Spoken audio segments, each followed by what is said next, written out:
Doesn't seem, I don't think I'm on. Okay, so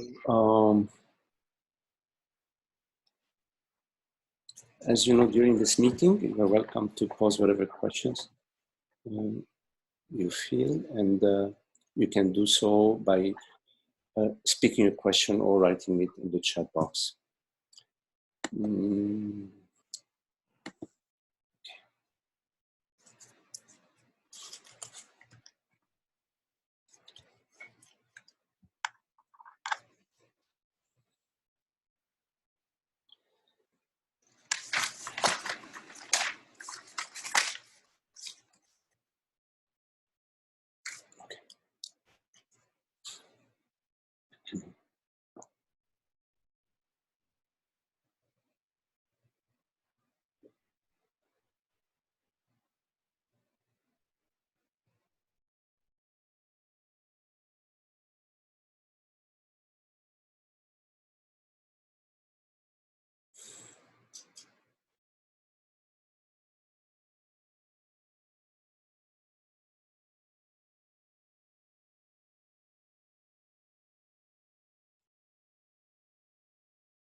So if we can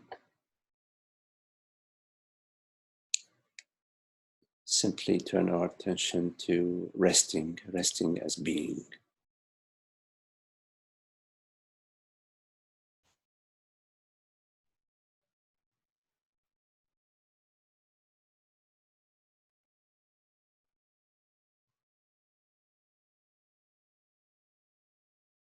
Doing nothing.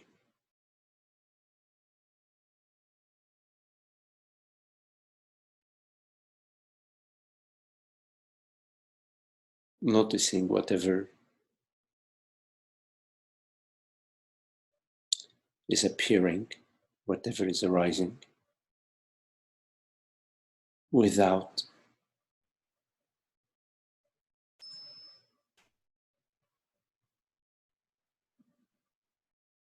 any past or any future.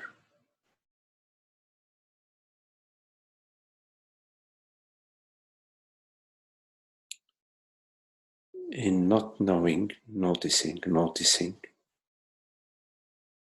out of a spaciousness, the space of being that is free of history.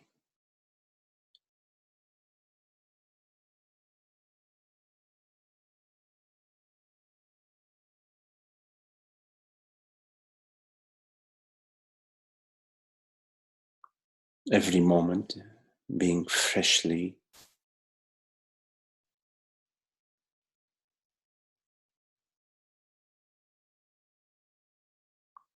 arising, freshly.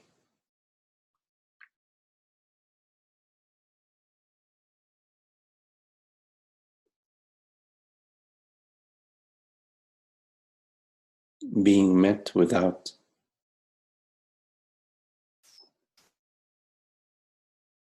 any grasping,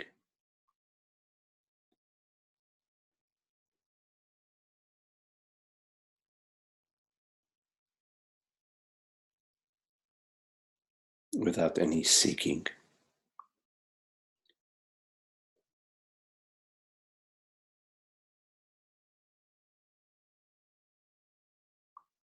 Noticing whatever is arising arises in the spaciousness of awareness.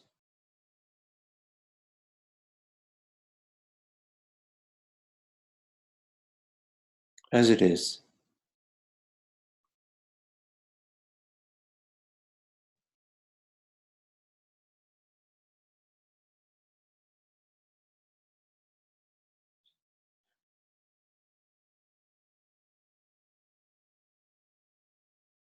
Noticing the breath.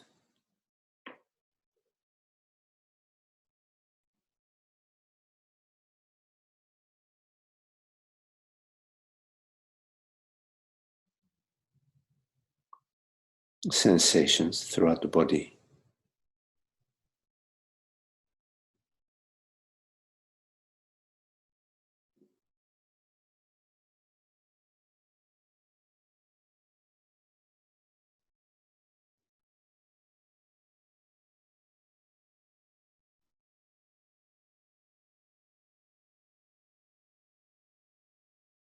No need to protect anything.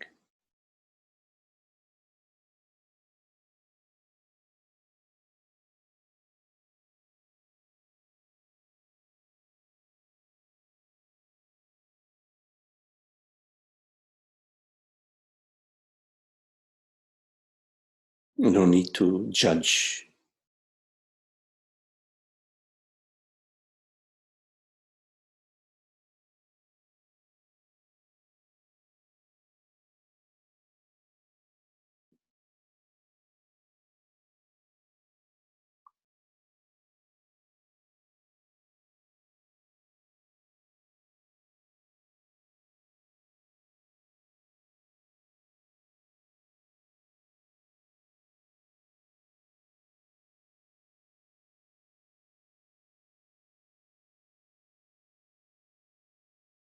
Allowing whatever thought, sensation arises throughout the body mind. It's complete freedom.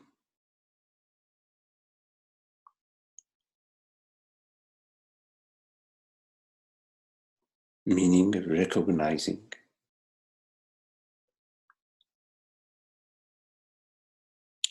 that all borders are imaginary.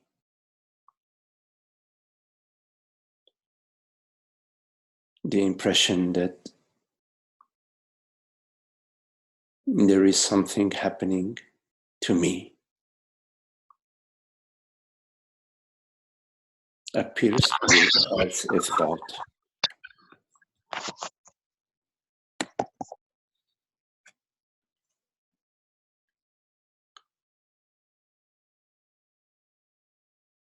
And a thought that appears to you, or a sensation that appears to you, even the thought or the sensation that something is happening to me,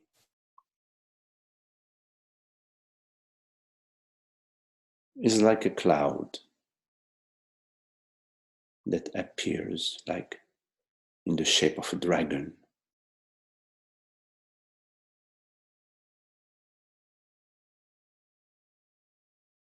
But there is nothing to it.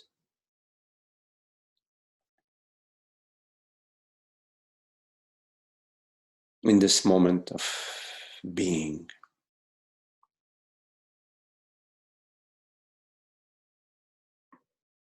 when you look carefully,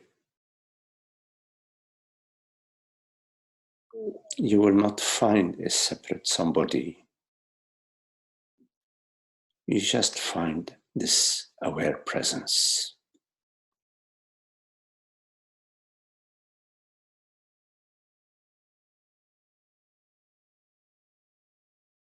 Whenever you look in this moment at I,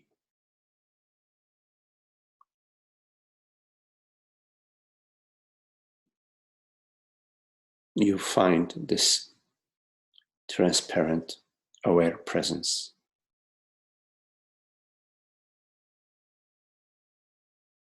that has no shape, no border.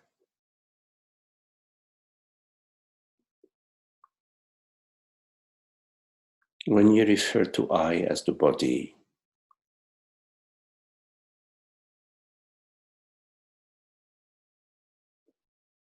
you are limiting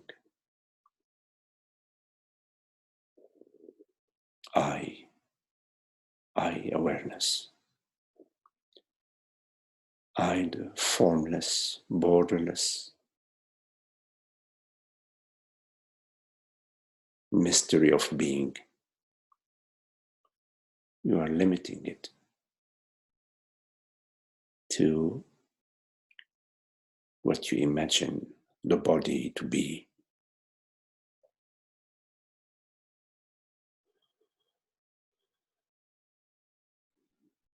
This limitation, this self-definition is not necessary.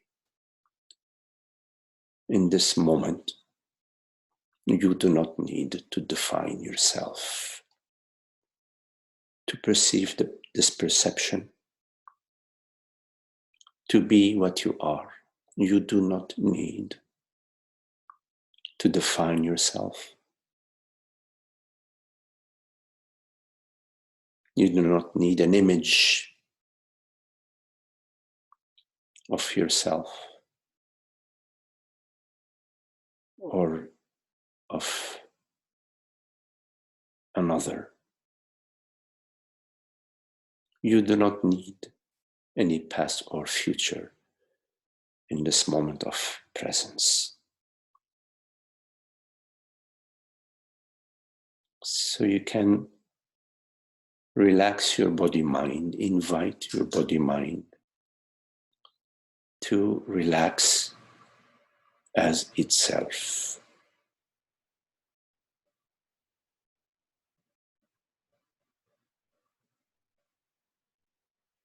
Meaning, invite the body-mind to relax in your recognition that I am this aware presence, this transparent, borderless aware presence that has no name, no age, no gender, no location. The body may have a location,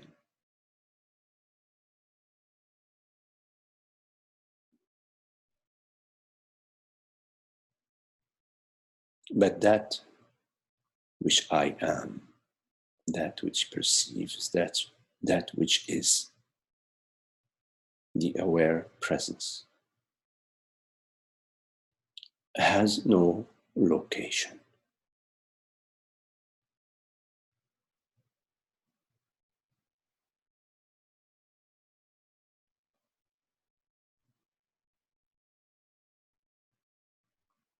So turn your attention to your body. Whatever contractions you may notice within your body, maybe in your chest or your belly, your hands,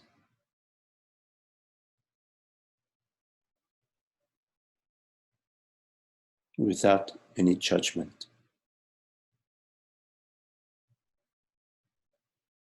Simply invite yourself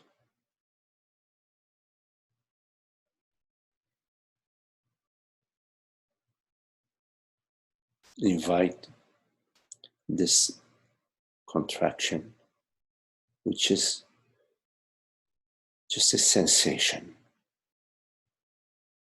to its full freedom, to its full expression, whichever way it wants to manifest, without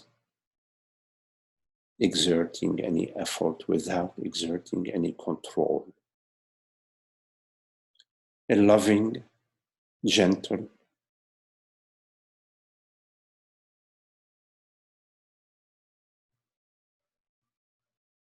invitation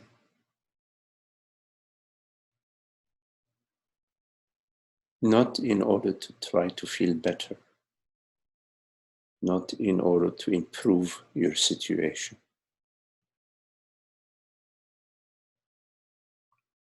just because you have an intuition that there are no actual borders,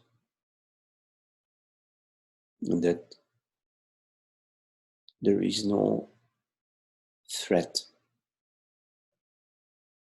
to what I,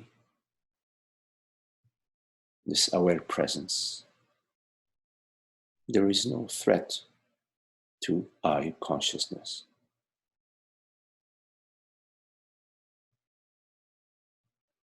And in this moment, there is no threat to the body as we are sitting together in this gentle space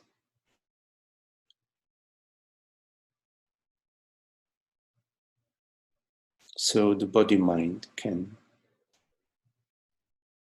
relax in its nature, in its true nature, which is an open, borderless, impersonal peace.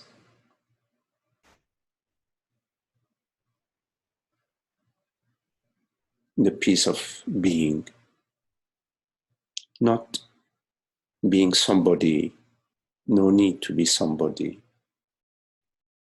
Sometimes it's okay to be somebody, but in the world, we need to be somebody, a boss or employee or whatever, functional purpose. But as your true self, you don't need to be somebody. So invite yourself to rest as being. And if being somebody arises, notice how it arises. Maybe it arises as an image, as a feeling within the body, as a sensation, the sense of being somebody, which is all okay. There are no problems. Simply noticing and noticing. And within this noticing,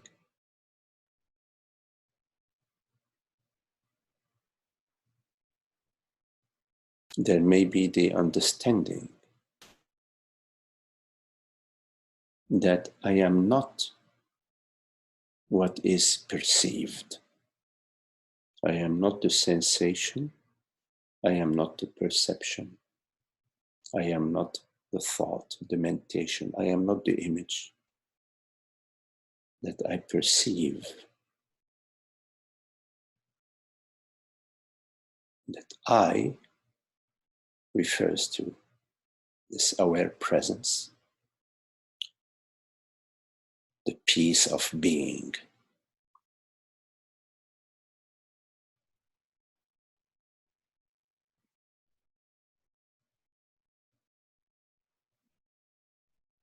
Notice that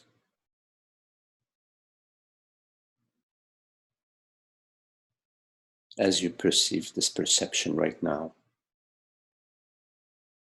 or if you close your eyes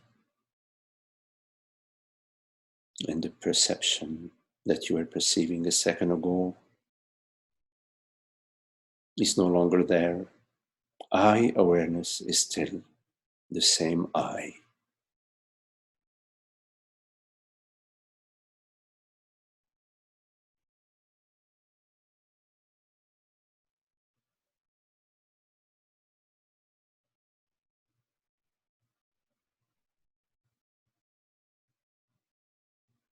Nothing has happened to I,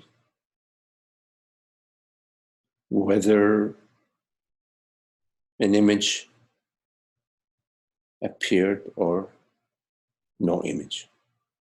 Nothing happens to I. There is no effect upon I awareness, I presence. In the presence or the absence of form, I remains as I.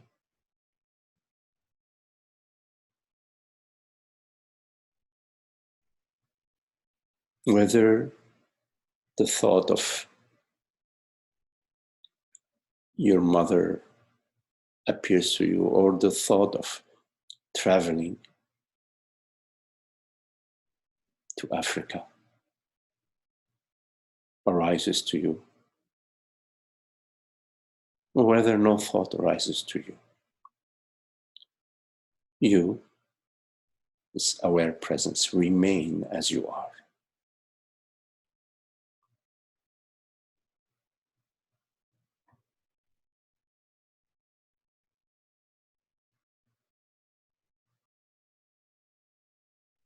Notice that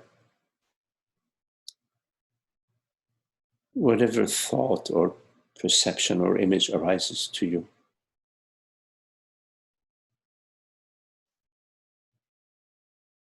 it does not arise at any distance from you. It's very intimate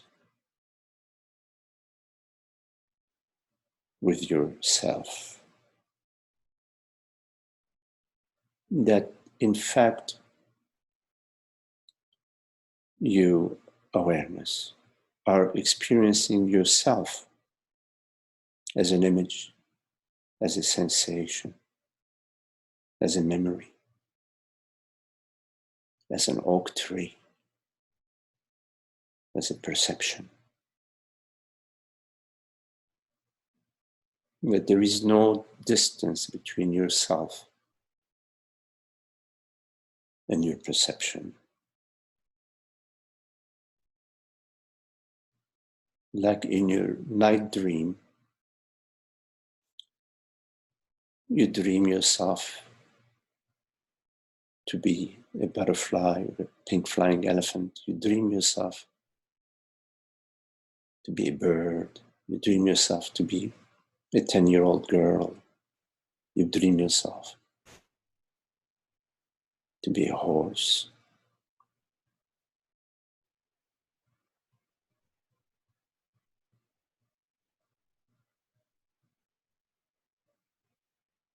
The dream images that arise to you and the feeling and the sensations that seem so real are intimate with you, the dreamer. They're made out of yourself.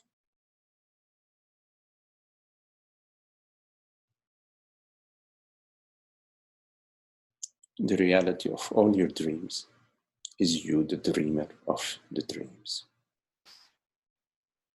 Similarly, in your waking state, the reality of all your perceptions, your sensations, your thoughts, your feelings, your meditations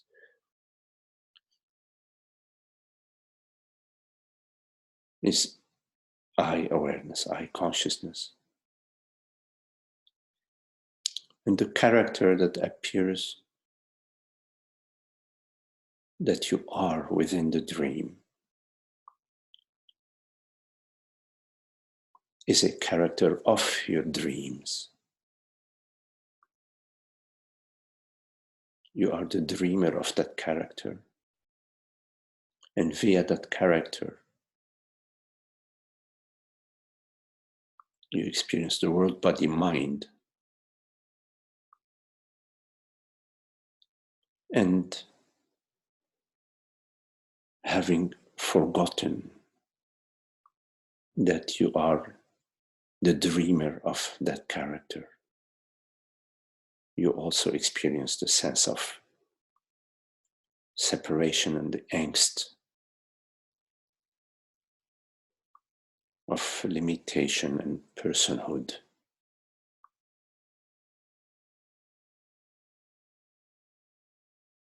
So via your contemplation of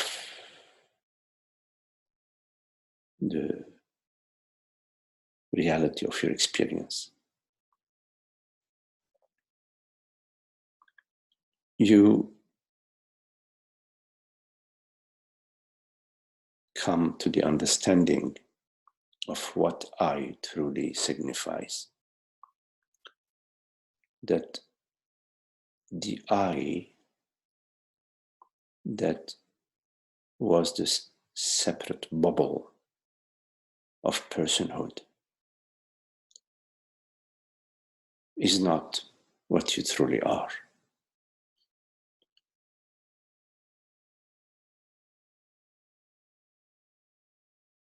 That I refers to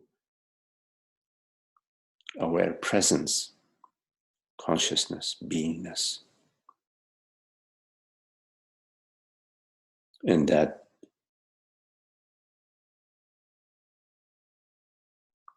has no beginning, no ending, no location, no owner. Nothing is happening to that, which you truly are.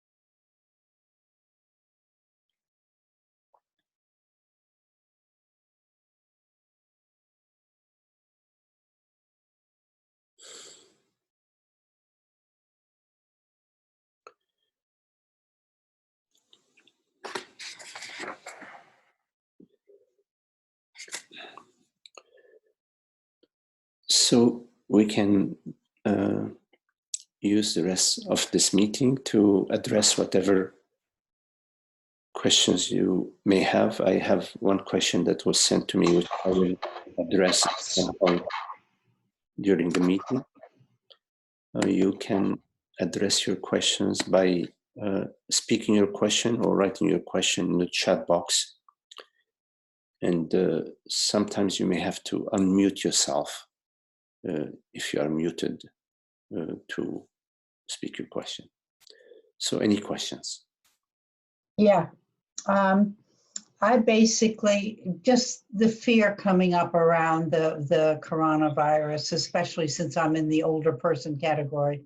Mm-hmm.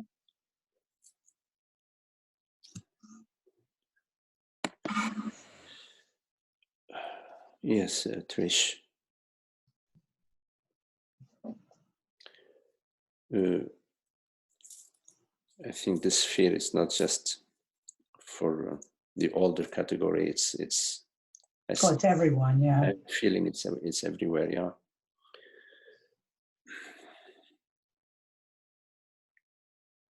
Well, a couple of things about it.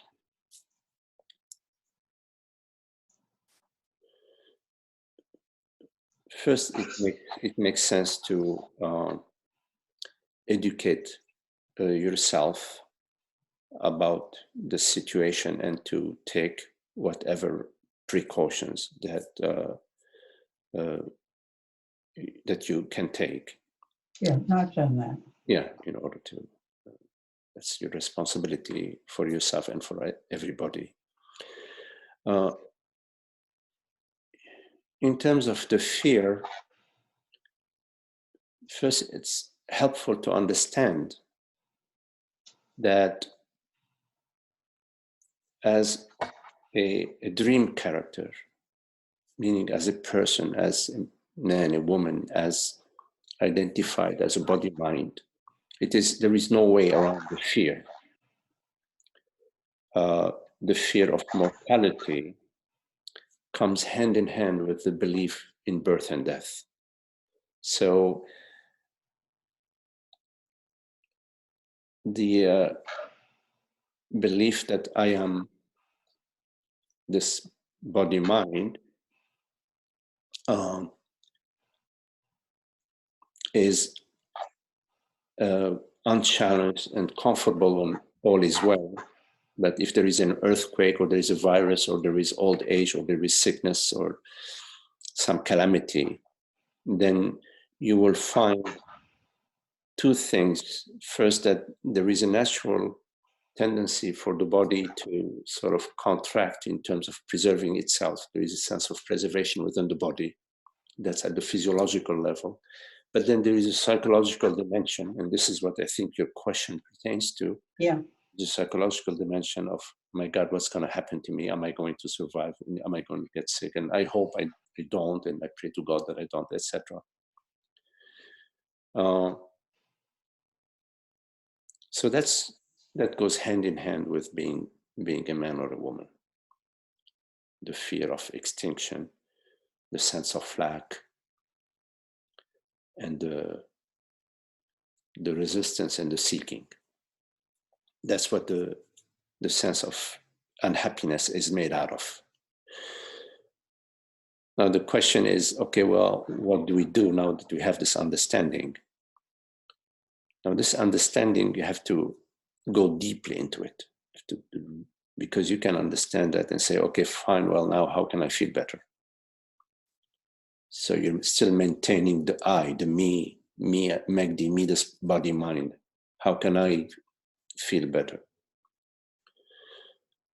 So there is a deeper understanding of that, of sort of staying with that understanding that I believe myself and feel myself to be this body mind. I have to look at that closely. On what basis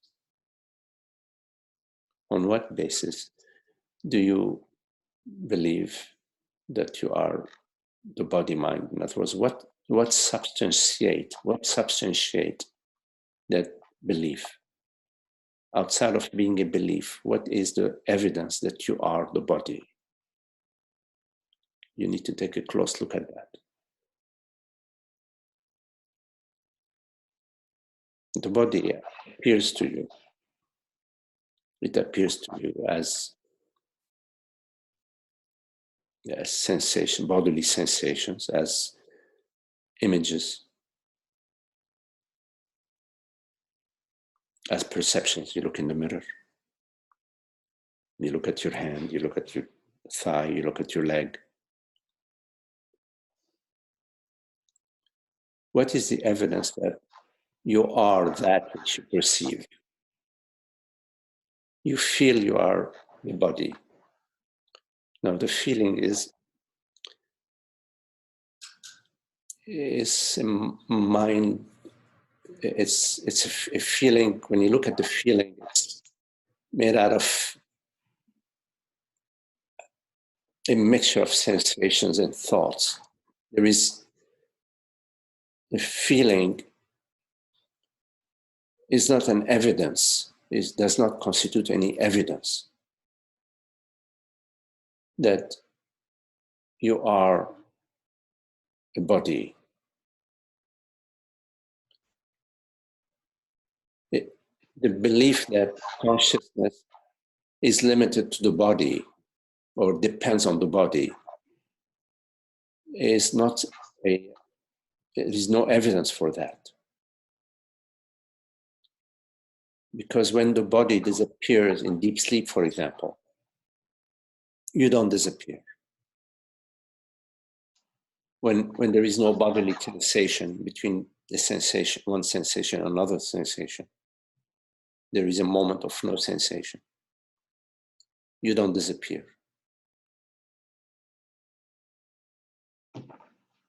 Consciousness, the belief that consciousness depends on the body or will disappear with the body, is just a belief.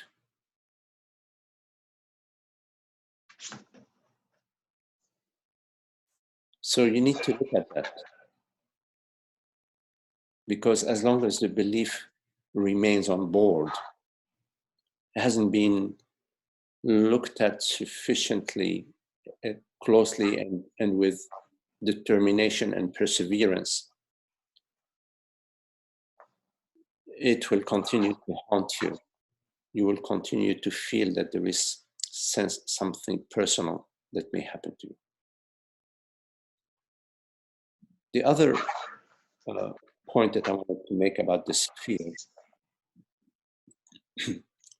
is that there is a way of going into the fear, surrendering to the fear, sort of giving the fear its complete freedom, giving the fear its the complete space for it to express itself completely, sort of dying into the fear.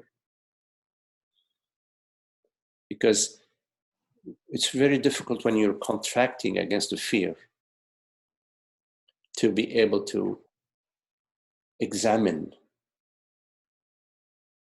the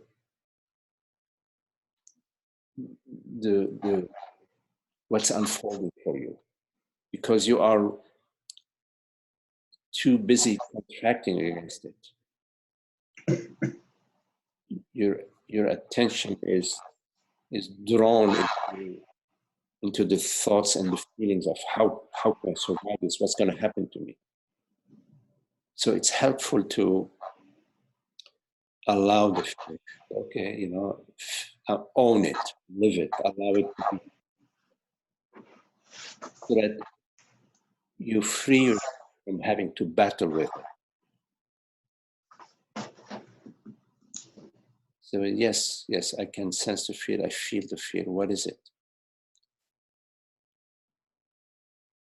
So when you invite the fear, you allow the fear, you will notice that the fear is not what you thought it was. That is just a sensation.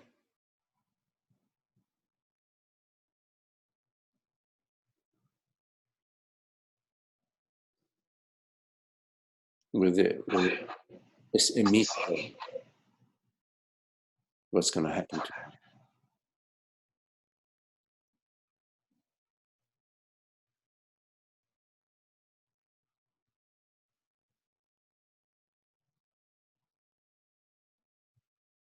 So it's an internal, it's an unfolding. It's an image on the screen.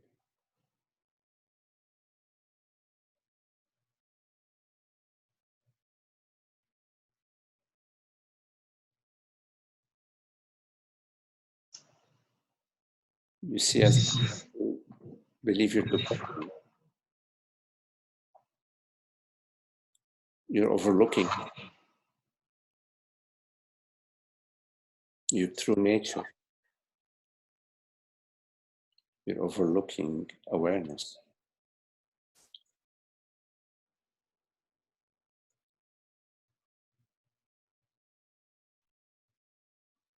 As long as you believe you're concerned about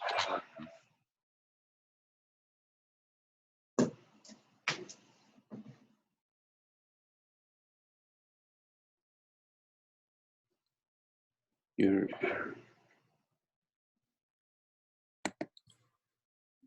concerned about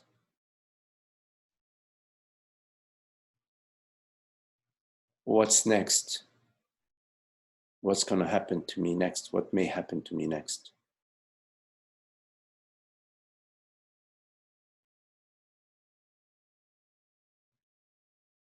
And even if nothing happens during this situation, then another situation may present itself. And there will be the same dynamic, the same sense of worry and concern.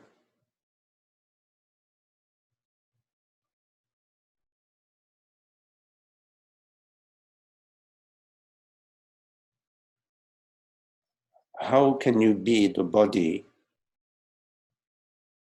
if you are experiencing the body? How can the body is an experience you are having?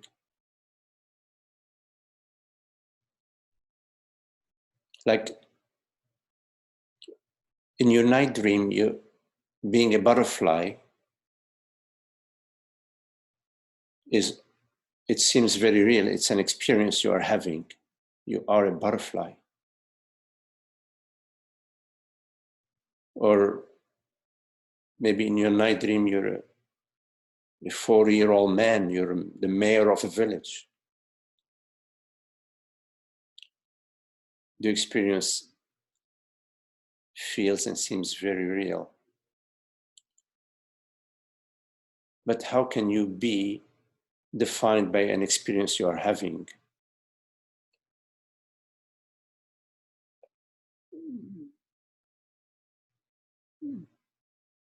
The ocean is not defined by its waves. The ocean is not defined by the currents that occurs within it. You, when you say I, and you're referring to the body, you are making a mistake. You're referring to something that you're perceiving. You're referring to that as I. I is not something that you refer to. I is that which is beyond any reference. The reality of your experience is beyond any reference. You cannot point to I. I is the pointer in chief. So I would say, take this opportunity. Maybe we could all take this opportunity that we are experiencing these emotions of fear and concern and worry, to examine, to deepen our contemplation into this, into our true nature. It can provide us an opportunity to notice this sense of personal self, this sense of identification with the body, how powerful it is. No identification can define you, even if you identify yourself as the greatest, the smartest, the most powerful person in the world. That's just an identification. It doesn't define what you are. It's a mind state. It's a mental realm. The mental realm is like in your dream, something that arises to you. It's not what you are.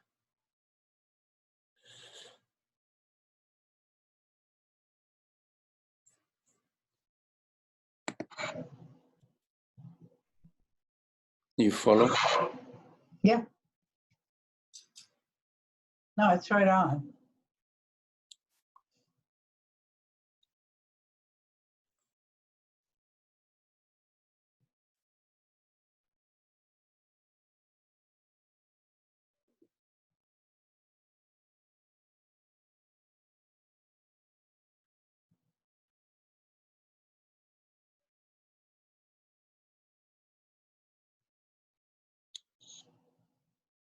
And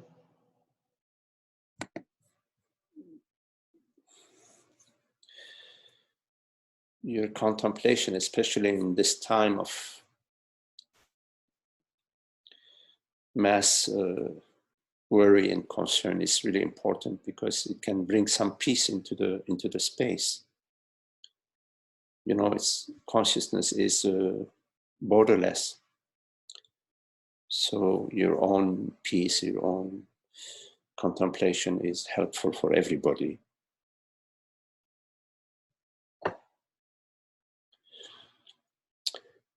Any questions?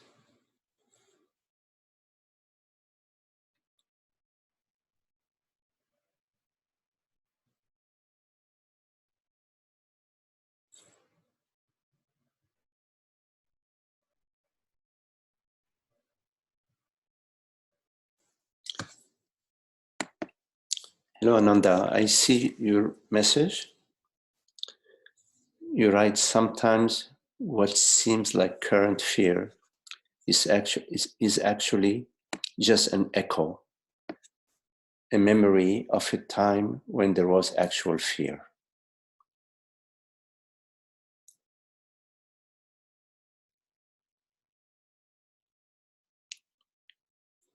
Just wondering your thought on that. Yeah.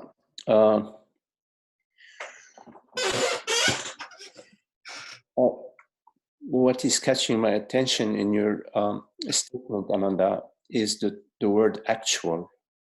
You say sometimes what seems like current fear, yeah, actually just an echo, a memory of a time when there was actual fear. I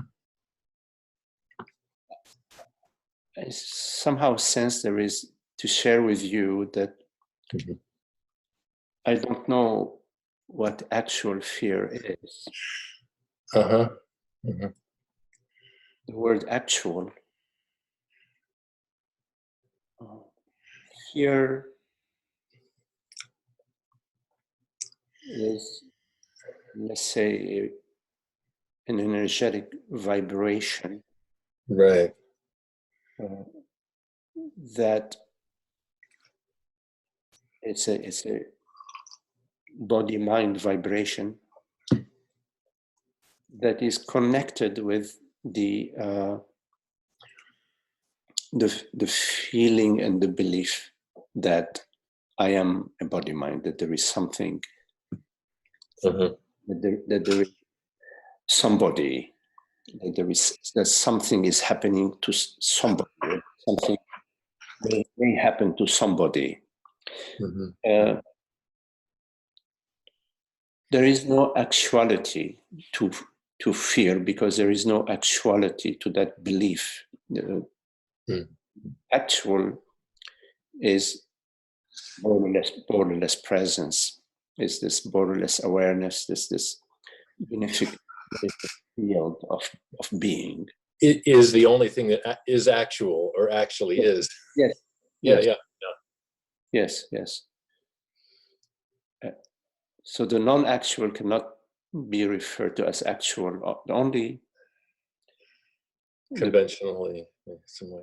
So what I was kind of thinking was that, like the last questioner, the question was about the fear, but then when she heard your explanation, you know, when she heard your response, she said, "Totally, I totally get it." So I was thinking that when we hear about scary things in the environment, etc., it could be like a conceptual, I said, echo of when there was actual, when there was physiological fear, when there was more identification with the body mind. Oh, okay. In the past. Yes. I think I see what you mean. Like, well, I don't, maybe I miss. Let me see if I understood. So there are situations where there is danger to the body mind. Mm-hmm. But maybe I misunderstood you. But let me just go on to see if I heard you correctly. When there is a danger to the body mind, there is no fear. There is action. There is freeze, flight, or fight. But there may be past recollections, past situations mm-hmm. where we've experienced fear, where we sense, "Oh my God, what's going to happen to me?" Sort of a psychological fear, mm-hmm. and psychological fear that is unexamined, for whatever reason, it's unexamined. The sense of separation, the sense of personhood, is still on board. Yeah, it's still on board. And right. Sometimes when there is the emotion, the negative emotion that arises, fear arises, and we move into more thinking and feeling. Maybe we do blame, or we say, "Oh my God, the government is wrong," or whatever. We do various escapist strategies that even maintains a sense of separation more on board. The avoidance, which is a form of escape, or the blaming, maintain the sense of separation. So the sense of separation is ongoing for most of us until we can start to examine it, until we start to take a look at the process. Mm-hmm. And then like, I love that thing that Francis said, that you never expect to be 100%, as there's a body mind organism, you never expect to be 100%, never have an arising of something that's like alarm or something like that. I'm not putting it very clearly, but his famous statement that it's 99. If I'm 99.999% happy, yeah, and not afraid, or whatever, then that's okay. It's not that otherwise it's what you're what's it called, compulsive or something. You want to have no arising of anything. Right. We're talking about fear, mm-hmm. And there may be, a certain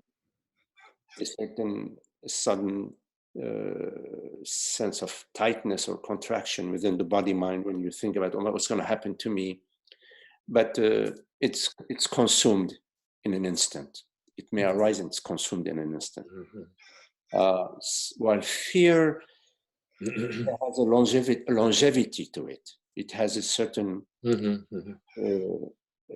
continuity, nagging aspect to it. So when Francis talks about being 99.99% at peace, he's referring to moments where in a flash there is a contraction about, oh my God, the virus is everywhere, what's going to happen to me? There's like a sudden contraction, but it dissipates itself in an instant.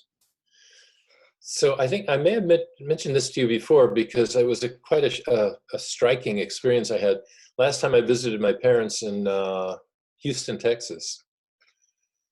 They have these huge freeways. I mean, 22 lanes. You may have that in Washington now. I don't know.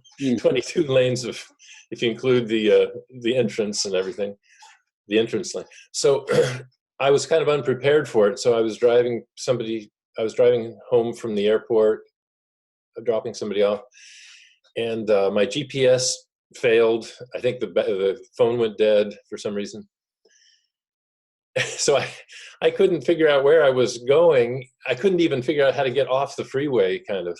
And it was going so fast, you know. So there was a sense of, you know, I could have a broken neck. I could be smashed any moment. Yeah, that's normal. I mean, that's you know, I think that's the body-mind way of dealing with that. Yes, sure. So that's. But it's funny because there's still a mental component. That's why I'm just looking at parsing it kind of finely. I mean, there's still a mental component. It's not purely sure. Because you could be in a simulator where you're perfectly safe. Right. And still have the same feeling. You know? But you're right. So but it's still a body-mind functioning. It's not psychological functioning. It's. I see. That functioning is appropriate to that situation. There is a certain situation, and it's appropriate to it. It's not projecting anything in time. You know, oh God, you know, it's right there. I'm going to end up. Where am I ending up? You know, and so there is a moment of. But also, where are you going to end up anyways? You know, I mean, you know, it's not like you are in a war zone. I mean, in a war zone, it would make sense to be more concerned because you know you may end up in the wrong in the wrong place. Yeah. Let's say you get off on the wrong exit, and now it's going to take you another hour and a half to get there. It's not the end of the world, you know what I mean? But still, just wanted to say that there is a natural, it's not ignorance for the body to sort of get to engage in certain situations like the one you just described. Well, it was interesting because it lasted for maybe 20 minutes. It wasn't just a moment. It was like until and finally I took an exit, and then I was in the worst part of town with dogs and barbed wire everywhere. I didn't even feel like I could get out of the car and walk walk to the phone or anything. I would say that, you know, if it's unfolding the way you're describing it, that it's sort of got some wheels turning, maybe there is a little bit more to it. There is some story that, but it's not the big deal. It's not a big deal. I would take a look at that, of course. I'm always interested in when those buttons get pushed. Yeah, exactly. And the wheels get turning, especially for like 20 minutes. Right. I'm quite interested in that. I mean, if it happens, you're not going to just you're going to notice it. Yeah, and it's not so much about having an image about being enlightened or anything like that. It's just something is unfolding. Yes, something is happening, and it's getting the wheels turning. So it definitely catches my interest, my attention. It catches my attention.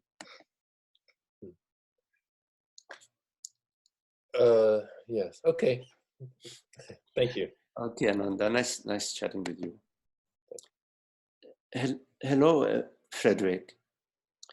You're right. Thank you so much Magdi, it is often said that awakened beings no longer follow the mind into deep sleep, but remain aware of their body as it does.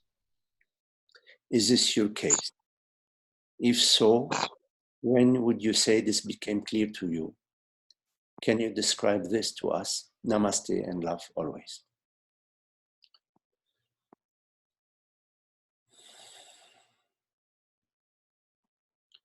So you're right, it is often said that awakened beings no longer follow the mind into deep sleep, but remain aware of their body as it does.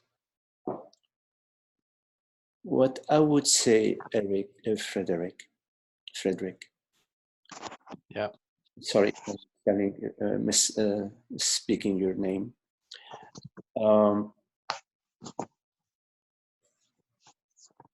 One moment, let me just, okay.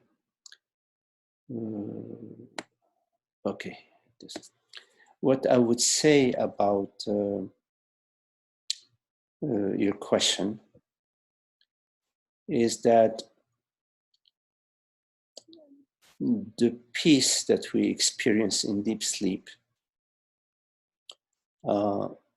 which is in most of our case a temporary peace, and it's of course not the complete peace, because although in deep sleep we are experiencing the peace of being, there is still in the background the sense of being somebody, of being somebody. It's not, the separate self is not dead. The impression of being the body mind is not completely dead. It's still on board. So deep sleep for most of us is a good metaphor for the awakened state, which is not a state. So I would say to your question that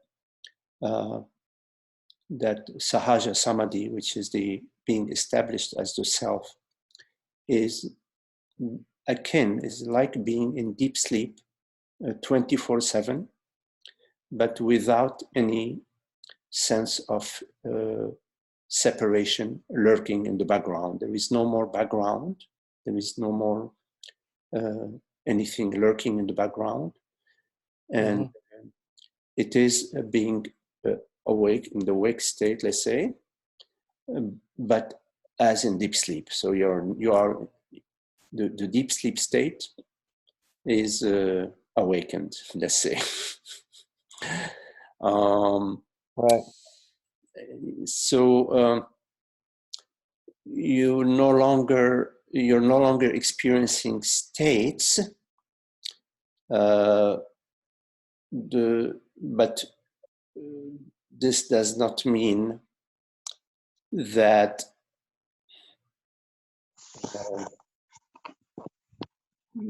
you are not you're not aware of the need for the body to get some rest, or to feed the body, or to be responsive to in certain situations, but it's all occurring effortlessly and without anything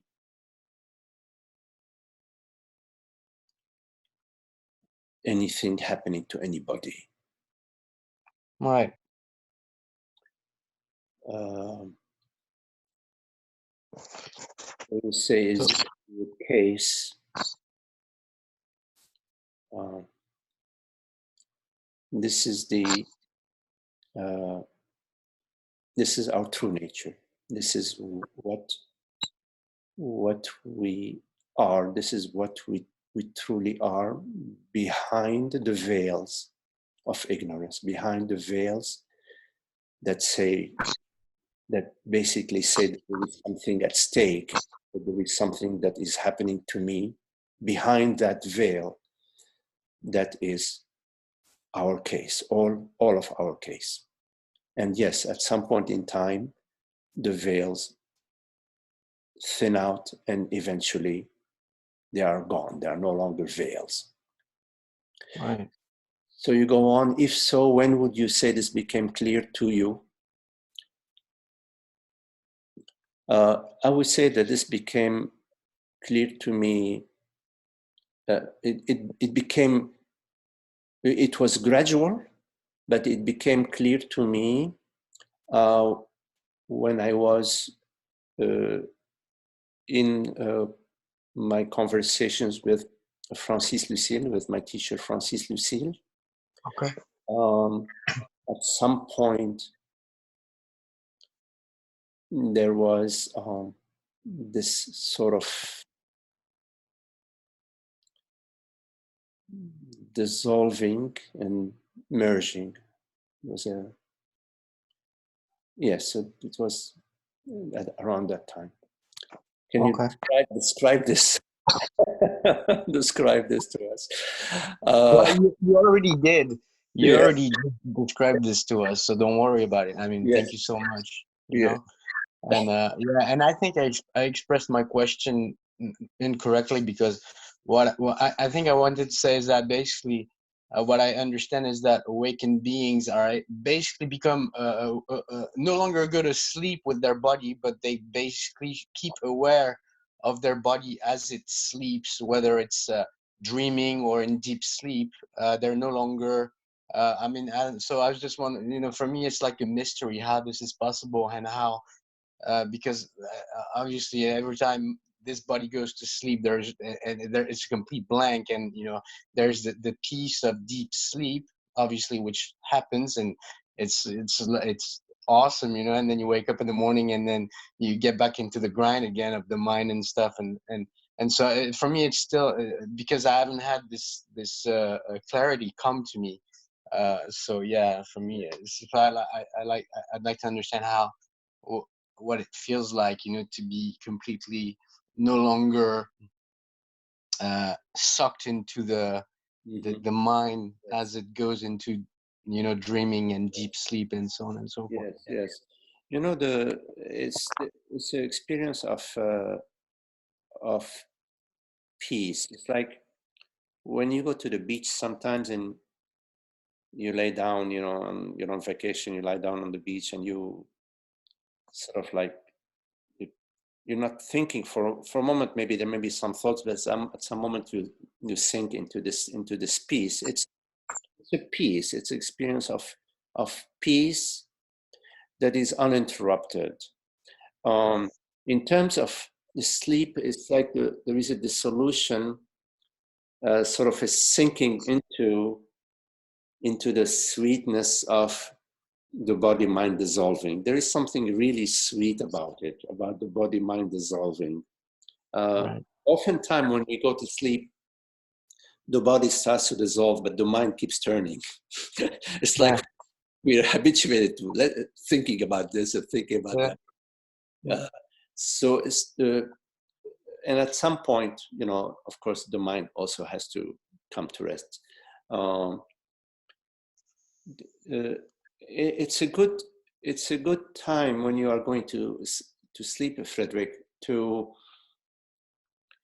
sort of turn your attention to the body sort of sinking into the mattress and into the space, just the body sort of relaxing, you know, the body relaxing, the legs, the thighs, the feet, relaxing, and also invite the mind, when you notice has a tendency to thinking about something, to sort of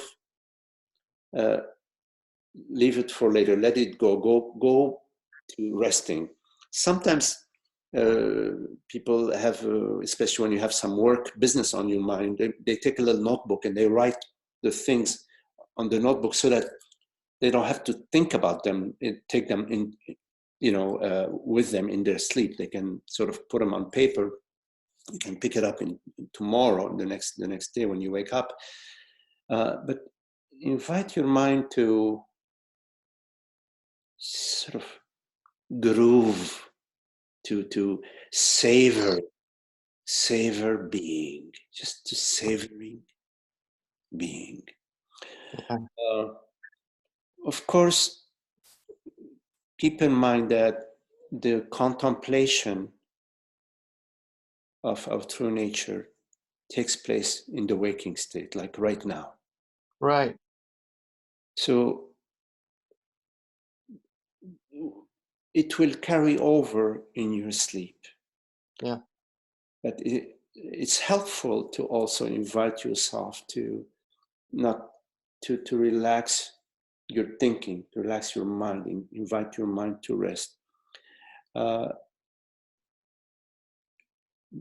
But above all, continue your contemplation. Right. It's so difficult though, you know, because just like, for example, today I was reading something about Ramana Maharshi saying, every time a thought occurs, just basically ask yourself who is this thought occurring to, and obviously the question is I, and then go ask again, you know, who am I, again and again and again. But it's so complicated because the mind is so distracting. It's always coming up with new ideas and new concepts and new stories about what's going on in your life and the people around you, whether it be family or friends, or, you know, the coronavirus and so on and so forth. And it's like almost like it's almost so entertaining, and it feels like so dull if we have to completely always shut this flow, you know, and always go back to I, who is this I, who is this I, and it's almost impossible to do. I mean, and I understand that, you know, some will say that there needs to be a rightness to occur, and so if it hasn't occurred yet, you just need to keep working on yourself. And it's frustrating because there's such a deep longing inside of me, you know, to get there. But then there's also, you know, I'm still also very much involved into the samsara. So it's a duality occurring, you know, and I can't seem to pierce through, you know, it's frustrating. Yes. Frederick,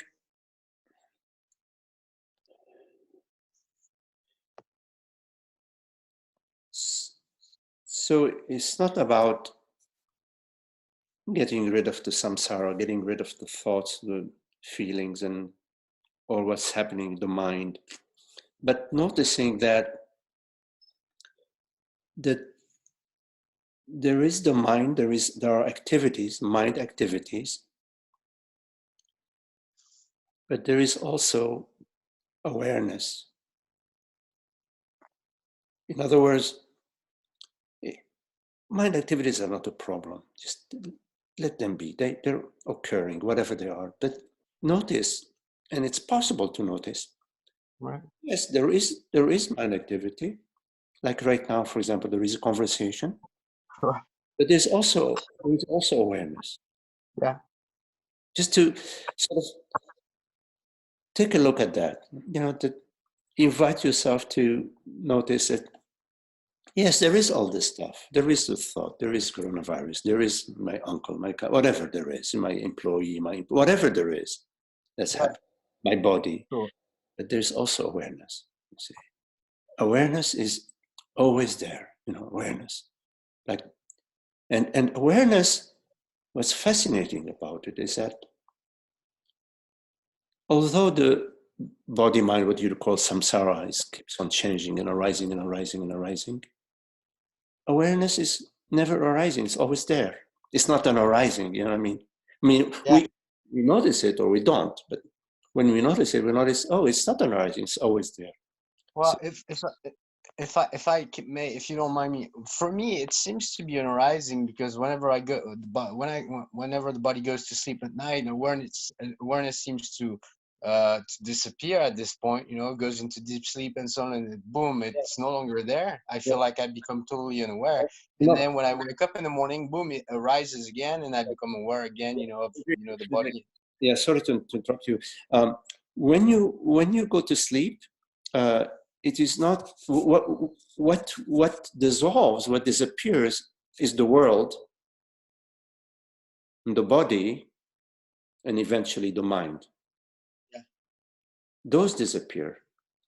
But what I heard you say, what I heard you say is that awareness disappears. Well, me because the objects of awareness disappear. And when you wake up in the morning, objects of awareness appear. The body appears, thoughts about your work or whatever, your life, whatever appear. And you see perceptions appear. So it's important to take a look at that, because I know I'm familiar with what you were saying, that awareness is an arising. The awareness appears and it disappears when we go to sleep. and it reappears when we wake up. In fact, that's not our experience. We never experience that awareness disappear. We experience the absence of the body. I mean, if you think about it, you notice that the body has disappeared, and eventually even the thoughts disappear. Right. But can you say for sure that you experience the disappearance of awareness? Well, I seem to become totally unconscious, except of dreams or I can be conscious of when the body is asleep. There can be a consciousness of dreams taking place, or maybe complete unconsciousness when there's deep sleep, and it's just completely peaceful. And so when the body wakes up again, in the morning, you feel completely rested, and you're like, oh, I slept so well because you haven't been disturbed by dreams or nightmares or whatever. And so but then there's just, I mean, I don't know, to be honest with you. Yeah, but my question was very precise question. Right. The question was, can you for certain say that I experienced the disappearance of awareness? No, I mean, no.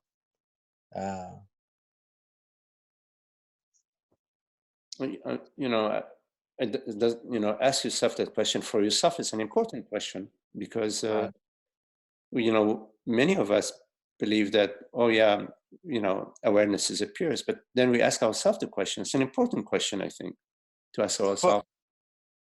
For example, I was put under for surgery. My tooth, I need to get my wisdom teeth pulled out, basically, and I remember them putting the gas mask on me, and they were like, okay, count to from 10, and I was like 10, 9, 8, and boom, 7, I went out, and I was like completely out, and then I woke up, and I was, in the being awakened, by the nurses and so on, and the surgery was over. But basically, for me, it was like a complete blank. So, for me, it was a complete disappearance, as if I were dead, or I mean. So, is this that disappeared? Sorry? What disappeared? Well, everything that the world as I see it when the body is awake, sounds, right, sensations, thoughts, everything like that. So the world disappeared. Perceptions disappeared, and sensations disappeared. Right. I had the same experience as you, by the way. But my question comes back: do we experience, in this case, the example you gave me, have we experienced the disappearance of consciousness, of awareness? Although I agree that we are experiencing the disappearance of the world, the body, and the mind. Right. Did you experience the disappearance of awareness? How could I answer that question? Well, you're right, but I thought I heard you say, maybe I misunderstood, that awareness disappeared. Right. I didn't say that. I thought I heard you say that. I did say that at the beginning. I said awareness disappears when the body goes to sleep, and then it appears again when the body wakes up in the morning. Yeah. So I heard you correctly. Okay, so that's why I'm asking you, so I heard you correctly. Yeah, right. So the question is, well, you heard the question. I mean, you cannot say, you cannot, I understand the belief. I'm not questioning the belief. I'm talking about your experience. I'm talking about my experience, I'm talking about our experience. Because I have been under also in anesthesia. And I've experienced, like you have just shared with me, the disappearance of the world, body, mind. The nurses was gone, and everything was gone, and my body was gone, and all my thoughts were gone, everything was gone. Yeah. And I can say that, yes, I did experience this disappearance of the world, body, mind. But I cannot say that I've experienced the disappearance of awareness. I cannot say that. So I'd rather not say that. I'm open to saying I don't know.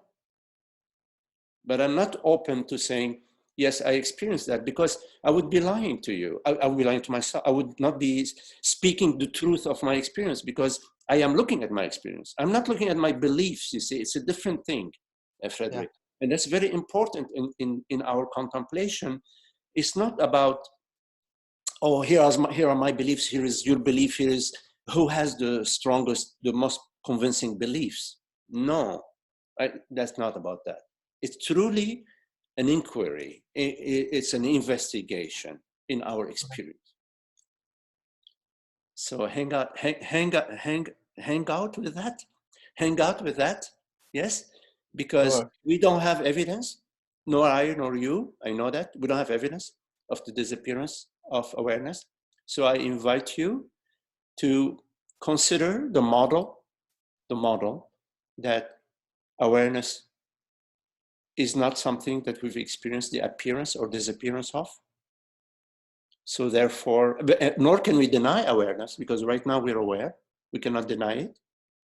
So I invite you to not to battle so much with samsara. Allow it to be how it is, but also turn your attention that everything, there is always awareness. Somehow, something is aware of the thoughts, of the sensations, of the feelings. Keep noticing awareness. Okay. And also one more thing before we get off. By awareness, we usually call awareness I. I know that sometimes or most of the time, we confuse I with the body.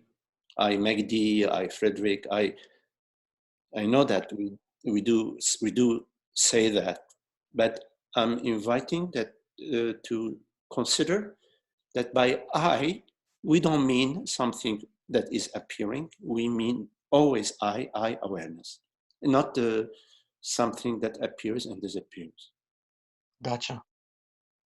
Thank you. Okay, Eric. Thank you, Frederick. Sorry. Thank you for your question. Okay. Thank you.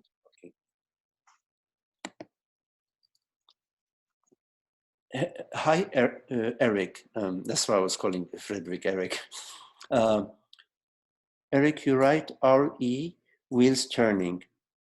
Also, once adrenaline is in the system, it can take a while for the wheel spinning to dissipate, as it were. Just let it happen and don't add any concern to it. It's just a vibration or energy. Okay. It was just a comment. Yes, Eric. Yes. Right. There is a certain momentum, a certain dynamism to how the body, operates, and of course, it's a vibration. Yes, it is a vibration. It is energy. One could even say that the bubble of isolation is also energy, and it's also vibration, and that I awareness is the ocean, in spite of the vibrations, in spite of the local impressions of selfhood, or impressions of sensations and meditations, that I refers to the vastness of being. Yeah? That I am not defined by any vibration, no matter what it is, no matter even the sense of danger, which is really a sensation, and an I thought, a me thought, also that does not define me. In fact, nothing defines what our true nature, what universal I truly am. Nothing defines it. Yeah, why not? And when you do feel some kind of energy like that, I've learned to not add anything to it. Just kind of like, wow, look at that. Right. And Sense of after a wonder. while, it goes, you know, Yes. the mind is constant change. Mind being feelings and sensations, perceptions, and everything. Yes. Yes, it's like when we look at the weather, you know, oh, wow, it's snowing. Oh, wow, it's thunder. Oh, it's beautiful sunny day. Oh, wow, we can, it's really interesting to this, oh, wow, that we can look at everything as, oh, wow. It's a little bit more difficult to look at things, oh, wow, when we feel, oh, what's going to happen to me tomorrow? Am I going to be okay? But it's, Yeah, it takes a certain amount of detachment. yes, it takes a certain amount of detachment and also an understanding of what I is. Yes, yes. I is not the body mind, not what I imagine myself to be, not what I feel that I am. I is not what feeling says I am, nor I is not what thinking says I am. And there's like a, you know, you use the word contraction. There is can be a general tendency, and you can see this, you know, even what's going on right now with the world, to really focus on the thing of the moment, and so it makes it important or exaggerates it, makes it seem real, Yes. and yet the next moment something else will arise. So Yes. Yeah. Yes. You know, the thing is with the sense that there is something happening, it pivots around the sense of me. Something is happening. Will it happen to me? How is it impacting me? Will I be okay? So there's always something happening in this vast universe. But what we look at is, what is this me impression? Does I refer to what I imagine myself to be? Does I refer to what these feelings, I'm sensing and perceiving these feelings? Do these feelings define I? What is the reality of I? So that this impression that there is somebody to whom, or somebody that is impacted or that may be impacted by what is happening, that is important to take a look at, to realize that this I is in fact a borderless universal being. that's true. You know, if we're not holding on to or attached to some local, or fooling ourselves into thinking that's a real solid separate thing, then it's not a problem. Yes, yeah, the spin is around a core. So Magdi, yes, hello? sorry, can I ask another question? Yes, Frederick. So, would you say that this is everything that you say, you know, it's like I knew that when I was a child. So would you say that this is every child's knowledge, like a birthright, you know, knowing this, that we're just, you know, this one, you know, awareness, and that it's basically due to cultural conditioning and whatnot that it becomes veiled, you know, and then we become suddenly like wrapped into, our bodies and thinking, yeah, I'm just this body, mind, and thing, and then scared and everything, and that there's so much trouble in this world because like we're being conditioned so early on, by having to go to school or whatnot, or our parents even conditioning, which they bring onto us. And I mean, what's your Yeah. what do you think about this? I mean, because everything you say, I knew it, from it was very clear to me that this was the way it was, and then it became blurred, as I started being conditioned by things around me, people, people being scared, going to school and having to learn about this, that, and bringing like the system, making it feel like everything is so real, and like forgetting about myself. You know what I'm saying? Yes.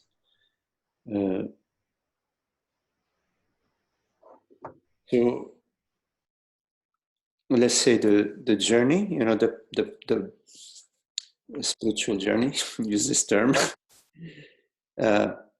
goes, let's say, there is the birth, of a body, meaning the arising of mind. There is an arising of mind. Yeah?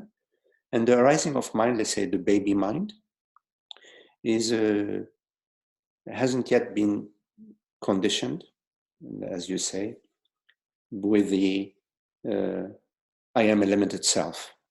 So the experience is that of an open field of sensations, perceptions. Yes, sensations, perceptions. It's an open field of experiences. So it's a diffuse, open field of experiences, without the sense of there is a me and a danger to me. In fact, I have witnessed once a baby, maybe he was, I don't know, 4 months, 3 months, I don't know, a baby, small baby. I was in New York City, they have these steam pipes. The radiators, they were like, they had these pipes exposed in the apartment, old buildings, and they served heat up the apartment. I witnessed the baby putting his hand on the pipe, which was steaming hot, and keeping his hand there. And I was not close enough to stop the baby from doing that. He was in his mama's arms when she was standing by and the baby got burned. And for a second, he was astounded. It was like looking like that.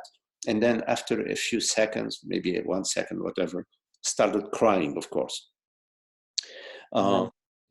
So in the baby mind, there is this diffuse, open field of sensations and perceptions. But there is not what we refer to as self-knowing. Self-knowing. So the path which we all go through is from that open, diffuse spaciousness, which you say that you're familiar with. But babies are not yet self-knowing. They are the self. We all are the self. Everything is the self. Everything is consciousness, but not knowingly. Not knowingly. So then from the process of being an open field of awareness, then the sense of separation arises. I am not my mother. I am not my father. I am not my brother. I am not my sister. I am me. So there is the ego that forms. And then the ego forms. And with the ego forming comes unhappiness, the sense of separation, the need to seek, to protect oneself, to flee sometimes, whatever. The need to protect the body mind, the sense of separation. Right. And then once the ego is formed, there is unhappiness. And then within unhappiness, there is the echo of happiness, which is the peace of being, The peace of being is always available to us as an echo. We know about the peace of being because we are that. Our true nature is that. But there is then from the ego, there is then the inquiry. The ego is unhappy, so we are looking for happiness. And we look for happiness in the world. We look for happiness in relationships. We look for happiness in money. We look for happiness in power. We look for happiness in fame, etc. It's always outside of us. But sooner or later, we realize it's not working. This disappointment after disappointment after disappointment, this is the wheel of samsara. At some point, we turn our attention into, wait a minute, if happiness is not out there, where is it? So we start to ask this question about what is happiness. Before, we knew happiness was in the car, was in the girlfriend, was in the house, was whatever. Now, we don't know what happiness is, where happiness is anymore. So we are asking ourselves, what is happiness? Where is happiness? And this is when we start the inward journey of inquiry and investigation. And at some point, we arrive to what you said, the baby state, but we are knowingly. We arrive to where we started from, which is our true nature, which we always are there, but we become knowingly. We awaken to our true nature.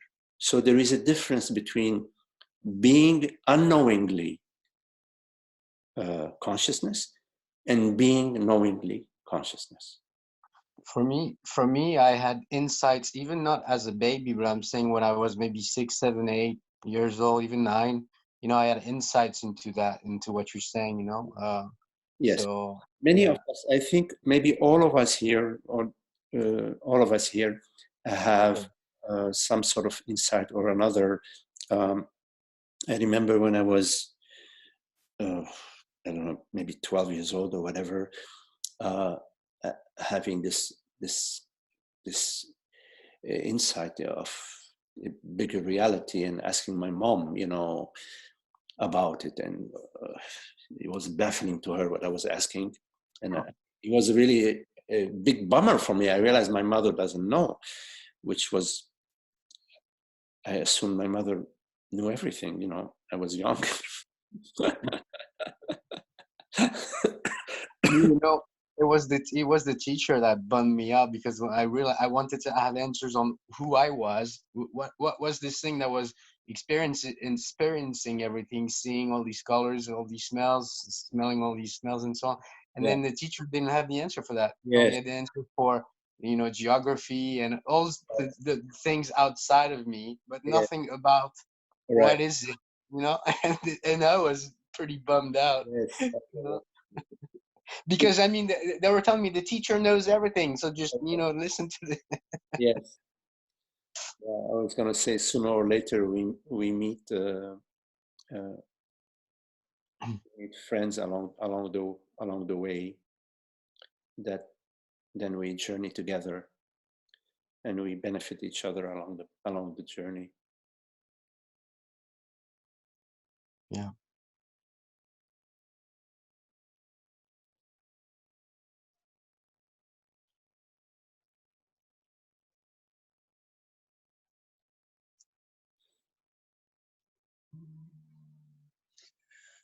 Magdi? Yes, John? Yes, hi. Do you have time for one more? Yes. Okay. I just wanted to share something when you were speaking about going under and someone else was, Frederick. And just get your comment on what I'm saying, because I wanted to share that something clicked for me that hadn't clicked before.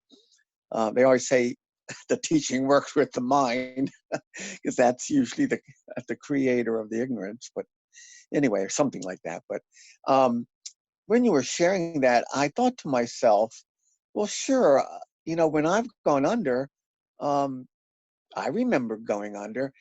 And then as I, you know, clearly asked that question, what do you mean remember? And I'm going, okay, it's memory, you know, that's object, it's object, object, object. And finally, I realized that when you guys were speaking about the world, the body, mind, you know, sure, objects were disappearing. And then, of course, I remember your teacher, Francis, on a video saying, awareness or consciousness doesn't need objects. And I realized then, it clicked, that the memory, all the memory stuff is images. It's part of the body mind. It's part of the finite. And I did not see awareness disappearing. And awareness has no borders or shapes, or it doesn't need objects. And it just clicked. So I wanted to share that with you, and maybe you can comment on if there's anything else that, or something that I'm not speaking correctly, maybe. No, you are speaking it very correctly, and that's a really beautiful insight. That Good.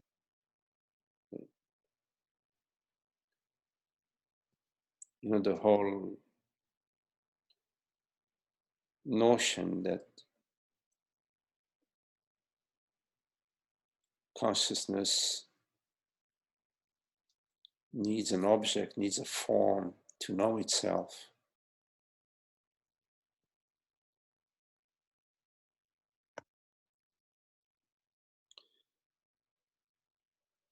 Is based on some mistaken beliefs. The main belief is that there are objects or forms outside of consciousness.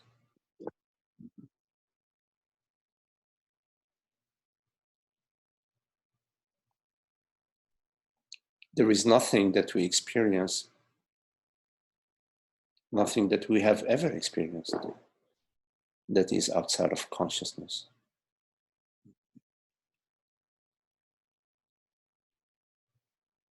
And whatever we experience is within consciousness, is made out of consciousness.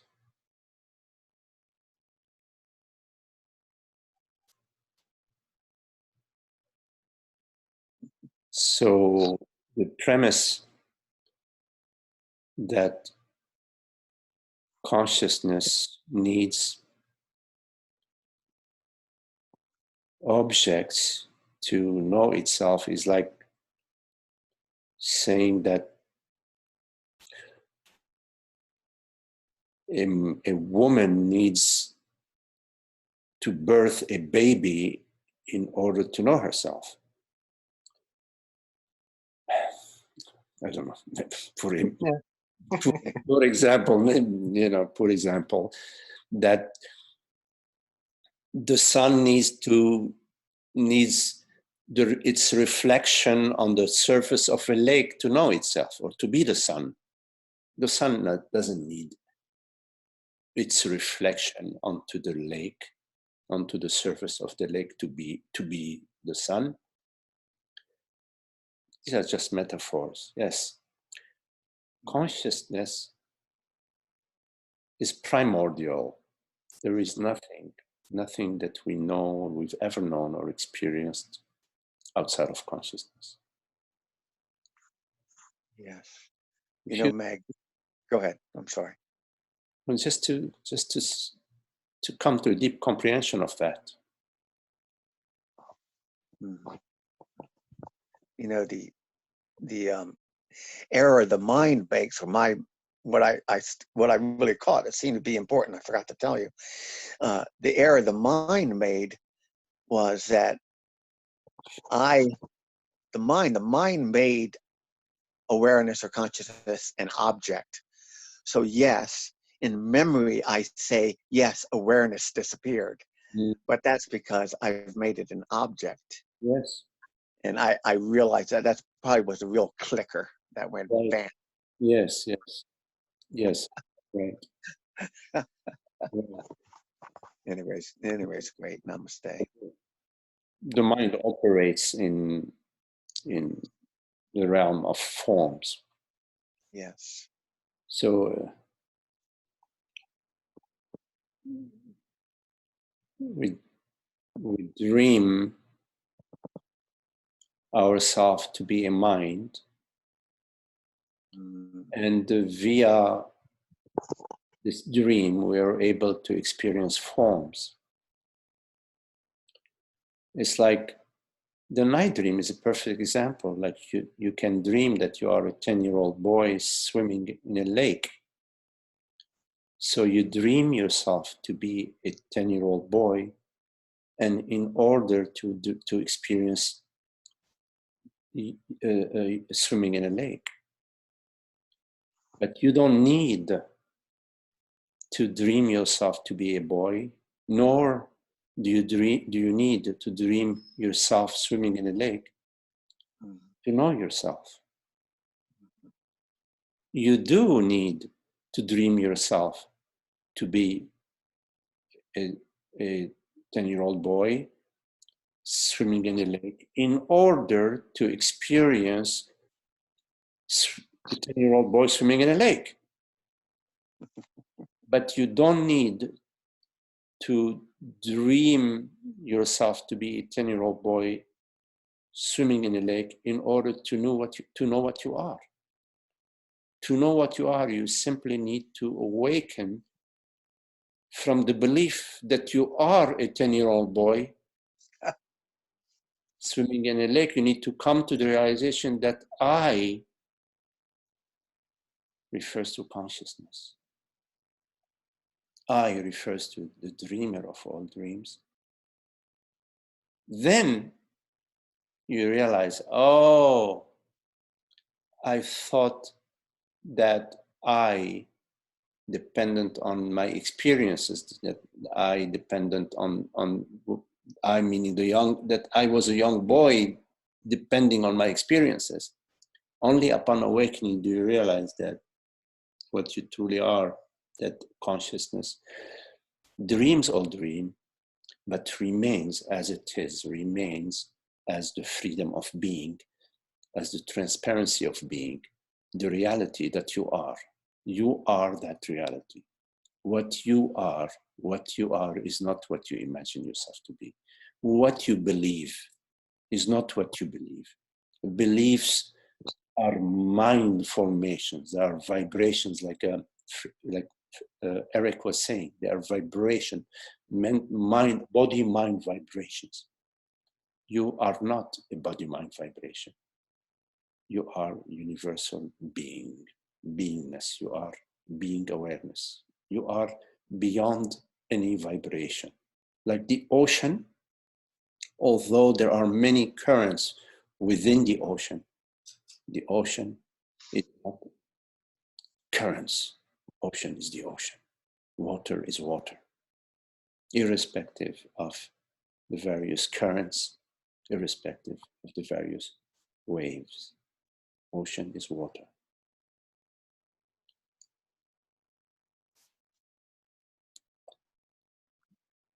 Ananda, you write, my testimony is that awareness never appears or disappears. Correct.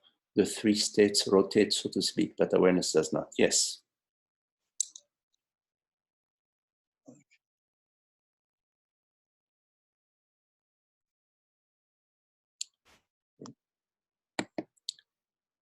Did we? Oh, thank you, Magdi. Oh, yes, John, yes. Started at 3. So I think that we are at the end of our time. Yes, I think we are.